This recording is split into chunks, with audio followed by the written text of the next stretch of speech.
Many of you ask me from time to time, what can I do that will make a difference, that is kind of a high leverage impact upon politics? And the area that is receiving the least attention, but really the most important in terms of getting rid of gerrymandering and having a huge impact upon congressional races eventually, that's at the state level. And that's where resources are scarce, and that's where any marginal resource, any marginal effort can have a huge effect.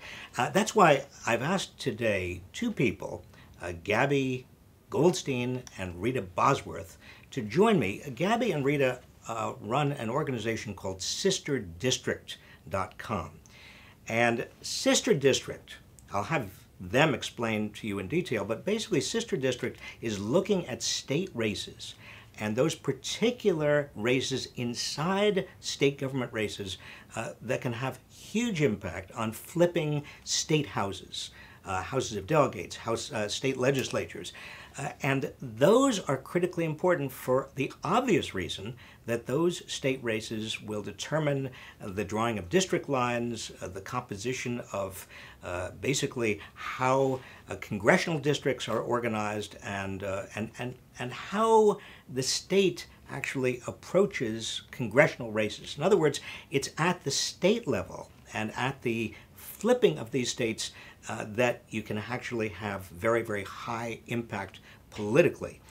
The genius of Sister District is that it enables anyone around the country, particularly those of you in blue states who feel sort of disenfranchised from what's going on because you're in blue states, blue districts, you have a choice between two Democratic candidates, to get involved in places where your energies, your money, your enthusiasm, your activities can really make a big difference. And so I want Gabby and Rita to give you the details. Gabby or Rita, why don't you start? Just tell us about Sister District. Sure, Rita? Yeah, absolutely. The best way to tell you about Sister District is to say that I've never been involved in politics and I'm not a campaign person, but after the election, I was really distraught that a majority of this country elected a candidate who did not end up being our president. We have the majority of the population, but we do not have power in any branch of government, not the presidency, not Congress, not the Senate, and not a majority of the states. And I started thinking, why did that happen? And it was very frustrating to me. And then as a resident of California, I was thinking about how we were choosing between two Democrats for our open Senate seat. So no matter what, a Democrat was going to win, and $20 million was spent on that race. And so this idea came to me that we in kind of more blue areas, which we tend to be clustered in urban areas, we need to break through political boundaries and we need to support people in other parts of the country, support Democrats, help them get elected so we can rebalance the power. And so that's what Sister District is. You join Sister District and you're able to support an important election for a Democrat who's in a tough race across the country who needs a boost in order to get elected. So in terms of that support, let's say here I am in blue California, in a blue district, the bluest district in blue California. I want to get involved in terms of canvassing or maybe funding or maybe other ways. I go to sisterdistrict.com, www.sisterdistrict.com. And well, you can go there right now, but what will I see and what can I actually do? Yeah, so we grew really quickly to over 25,000 volunteers across the country, and our folks are organized into local teams based on where they live. And so I live in California 13, perhaps you do as well. We have a very robust team here locally, as well in California 12 across the water and various other parts of the Bay Area and California.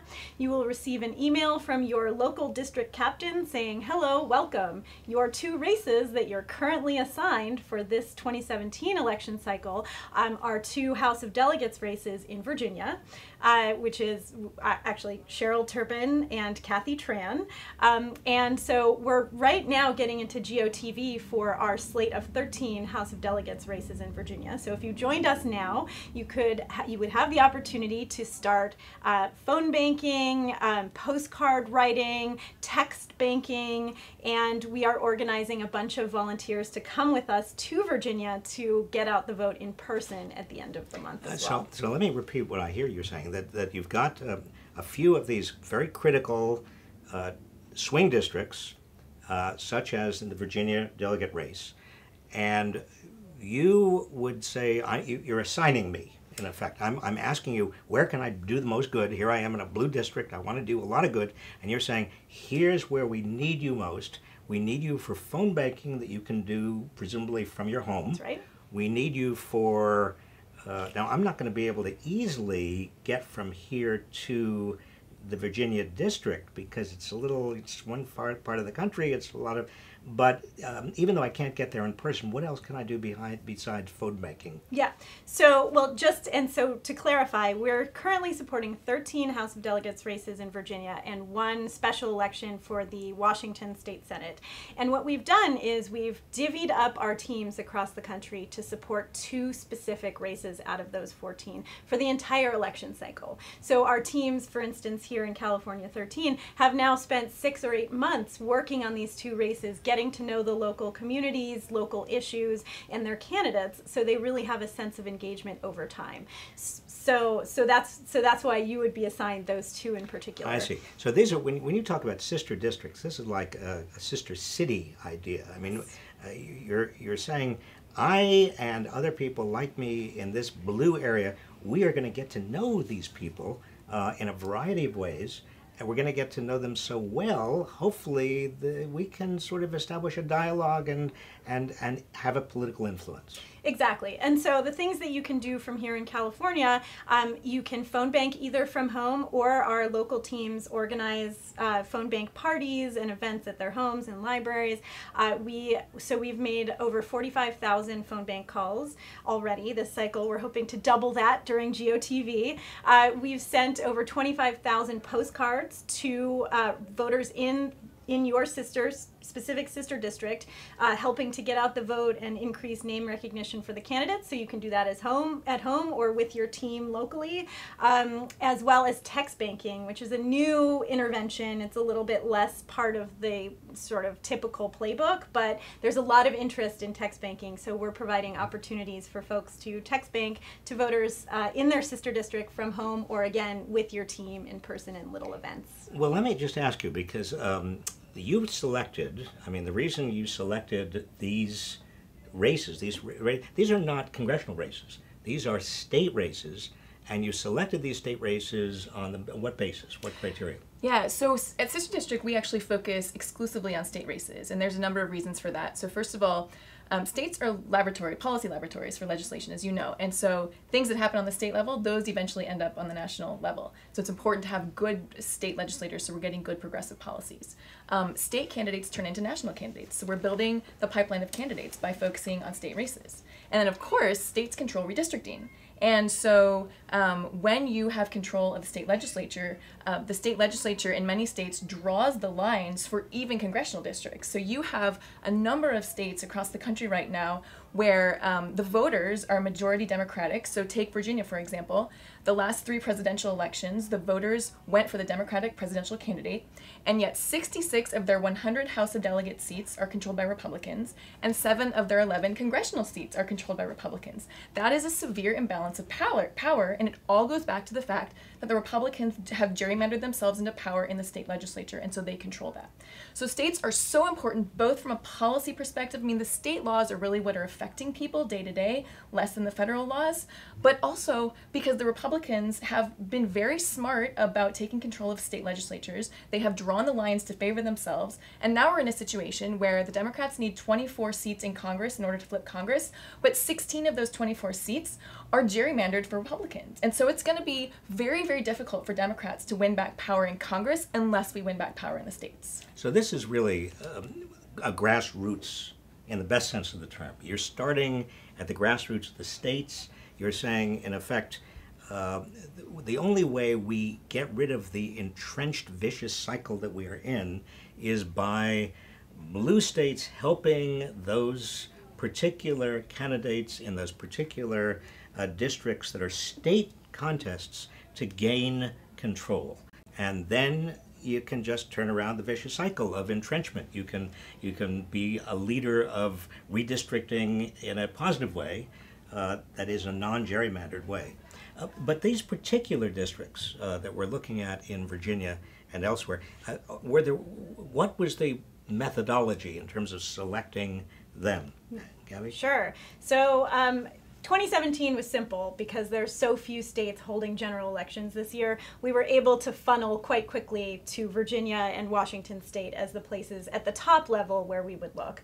Underneath that, there's a number of really great publicly available data sources that show historical voting records broken out by district. So the Daily Kos has an incredible spreadsheet that's available online that breaks out each chamber, the upper and lower chamber of each state, into each district for that chamber, and shows historical voting records longitudinally over several cycles. So that's a really great publicly available resource. There's a number of other sources, but I'm a mixed methods social scientist myself. Go Bears.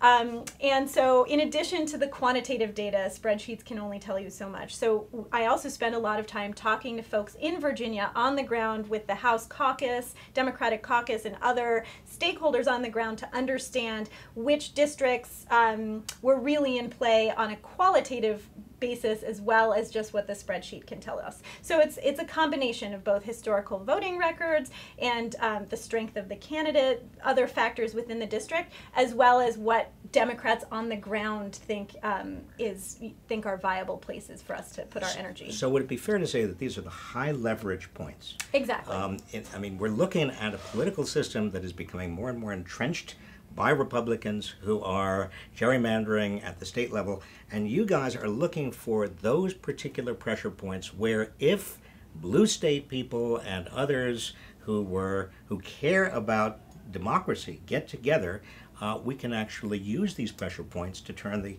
entire thing around. Is that kind of a fair summary? Absolutely. And, you know, we are a feisty organization, but we're still relatively small, 25,000 volunteers across the country.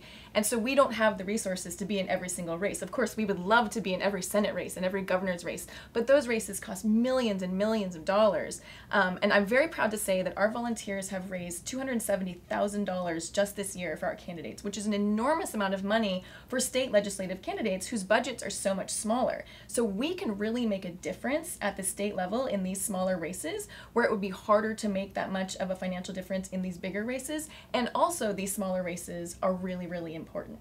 Now, many people come to me and they say all the time, what can I do? I feel impotent and helpless, and I feel like I have got to get involved. And what you're saying to people is, here's a way. I mean, you know, it's not going to require a lot of time.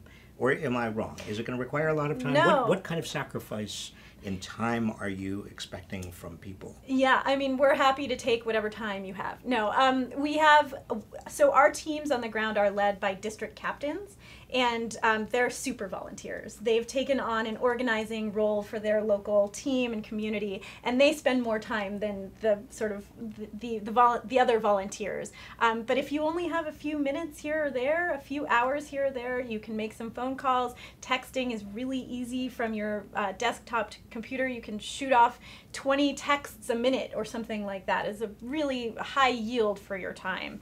So there's a lot of ways to get involved with just a short amount of time. And just to go back to what you said before, we have absolutely tried to identify the most flippable races this year in Virginia.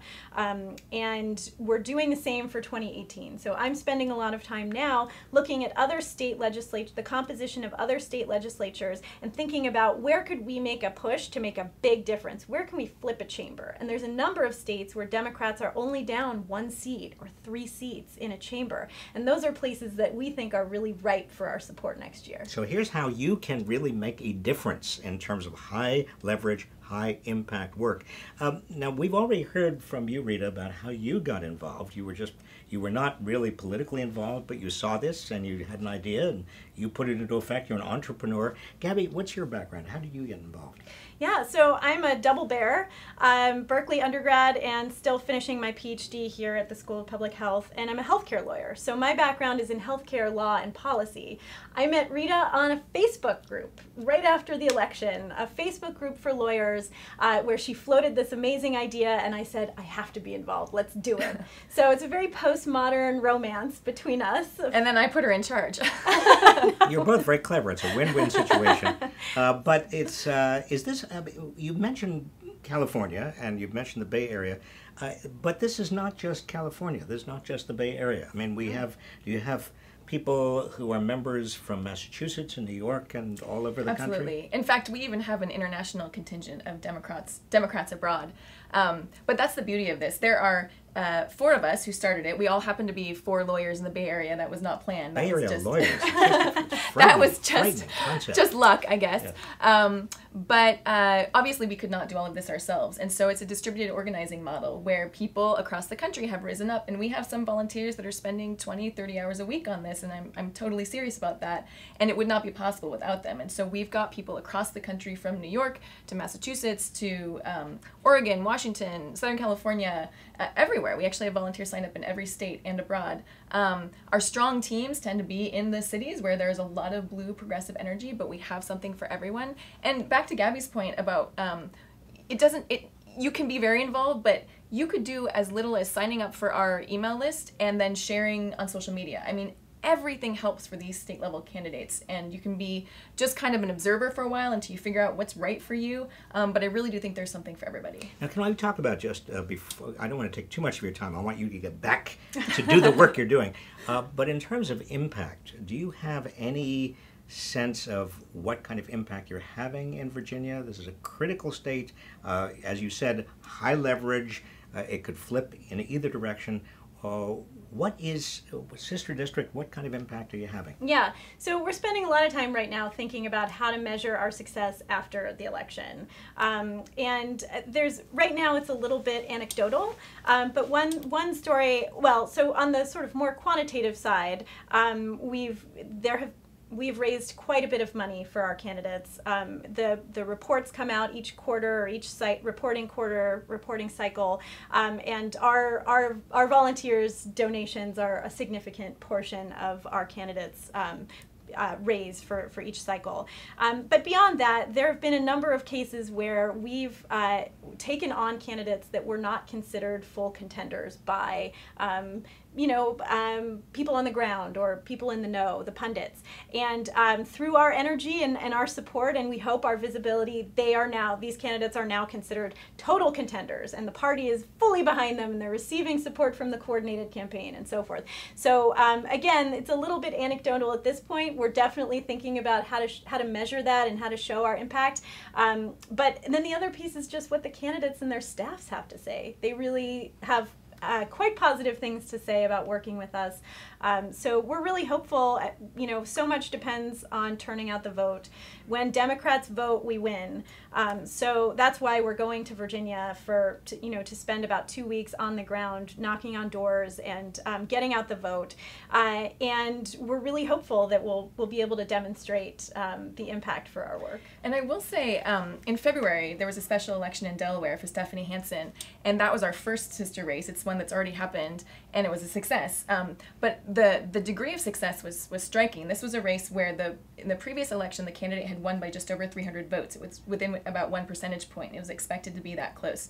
Our candidate, Stephanie, won by 17% with a record turnout for a special election. Now, we certainly can't take credit for all of that because a lot of folks were involved in those efforts, but that is a model for what we can do, and we're trying to replicate that now for Virginia and Washington and states, a limited number of states in the future.